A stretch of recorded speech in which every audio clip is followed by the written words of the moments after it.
রিয়াদের রাতটা যেন শুধু একটা ফুটবল ম্যাচ ছিল না, ছিল দীর্ঘ প্রতীক্ষার অবসানের গল্প। বহু সমালোচনা, ব্যর্থতা, অসম্পূর্ণ স্বপ্ন আর অসংখ্য প্রশ্নের উত্তর একসঙ্গে মিলে গেল।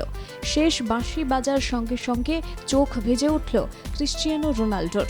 স্টেডিয়ামের আলো, গ্যালারিতে ফুটবল প্রেমীদের উল্লাসের মাঝখানে দাঁড়িয়ে যেন CR7 বুঝে গেলেন এই ট্রফিটা শুধু একটা শিরোপা নয়, এটা সবচেয়ে বড় জবাব। 2023 সালের জানুয়ারিতে ইউরোপ ছেড়ে সৌদি আরবে পা রাখার পর থেকেই রোনাল্ডোকে ঘিরেছিল তীব্র বিতর্ক। কেউ বলেছিল তিনি শুধুই অর্থের জন্য এসেছেন, কেউ বলেছিল ক্যারিয়ারের শেষ বেলায় প্রতিযোগিতা এড়িয়ে গেছেন। কিন্তু পর্তুগাল তারকা বারবার বুঝিয়েছেন তিনি যেখানে যান সেখানেই জিততে চান। ব্যক্তিগত পারফরম্যান্সে কখনোই ঘাটতি ছিল না, গোলের পর গোল করে গেছেন, রেকর্ড ভেঙেছেন, কিন্তু দলগত সাফল্য যেন বারবারই অধরাই থেকে যাচ্ছিল। কখনো কিংস কাপ ফাইনালে হার, কখনো সুপার কাপ হাতছাড়া, কখনো লিগ শিরোপা শেষ মুহূর্তে ফসকে যাওয়া। প্রতিবারই যেন থেমে যেতে হয়েছে আল নাসেরকে। এই মরশুমেও আল হিলালের বিরুদ্ধে গুরুত্বপূর্ণ ম্যাচে ৯৮ মিনিট পর্যন্ত এগিয়ে থেকেও আত্মঘাতী গোলে জয় হাতছাড়া হয়। তারপর এশিয়ান চ্যাম্পিয়ন লিগ 2 ফাইনালের হার। সেই পরাজয়ের পর মাথা নিচু করে মাঠ ছাড়তে দেখা গিয়েছিল রোনাল্ডোকে। রানার্স আপ পদক পর্যন্ত নিতে চাননি তিনি। তখন অনেকেই প্রশ্ন তুলেছিলেন, তবে কি সৌদিতে এসেও বড় ট্রফির স্বপ্ন অসম্পূর্ণ থেকে যাবে?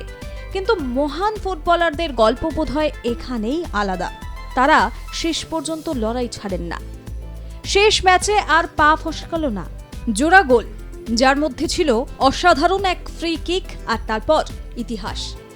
৪-১ গোলের জয়ে অবশেষে সৌদি প্রো লিগের ট্রফি উঠল আল নাসেরের হাতে। ৭ বছরের অপেক্ষা শেষ হল ক্লাবটির। আর ৩ বছর হলুদ জার্সি গায়ে কাটানোর পর অবশেষে সৌদির জাতীয় লিগ জয়ের স্বাদ পেলেন CR7।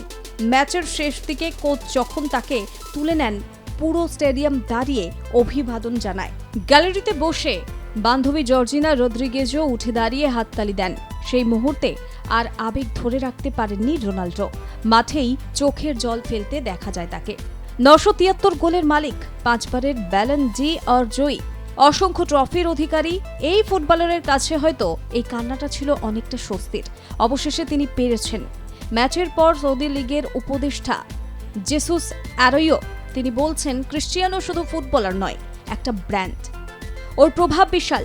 আশা করি ২০২৭-এর পরেও ও এখানে থাকবে।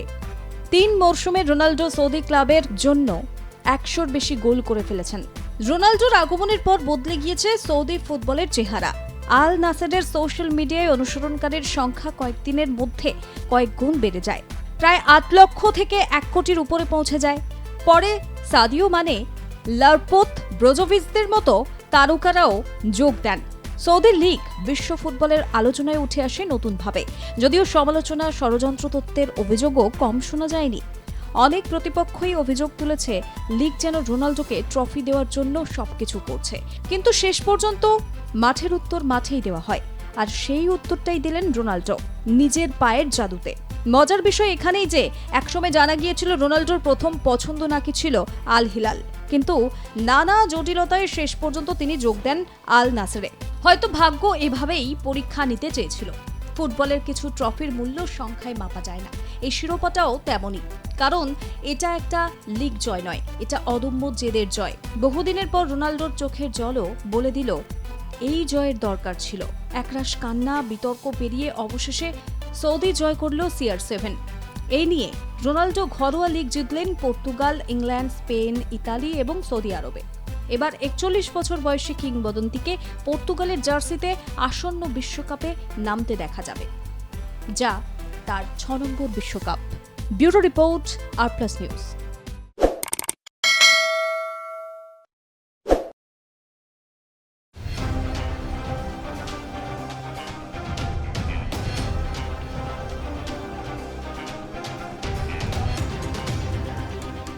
পেট্রোল ডিজেলের ক্রমাগত মূল্যবৃদ্ধির প্রতিবাদে ৩ দিনের ট্যাক্সি এবং অটোরিকশা ধর্মঘটের ডাক দিল্লিতে। ২১শে মে থেকে ২৩শে মে পর্যন্ত ধর্মঘটের ডাক দিয়েছে রাজধানীর বাণিজ্যিক গাড়ি চালকদের সংগঠন চালক শক্তি ইউনিয়ন।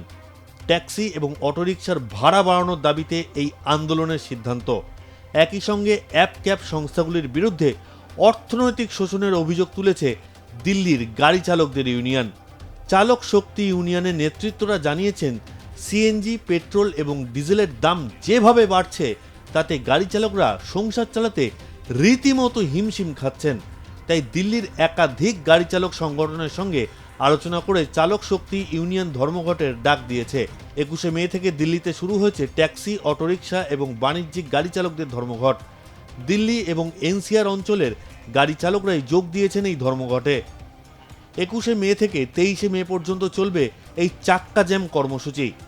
এর জেরে দিল্লি, নয়ডা, গুরুগ্রাম, গাজিয়াবাদ সহ এনসিআর জুড়ে যাতায়াতের বড়সড় সমস্যা তৈরি হয়েছে। তবে সব সংগঠন এই ধর্মঘটে সামিল হয়নি।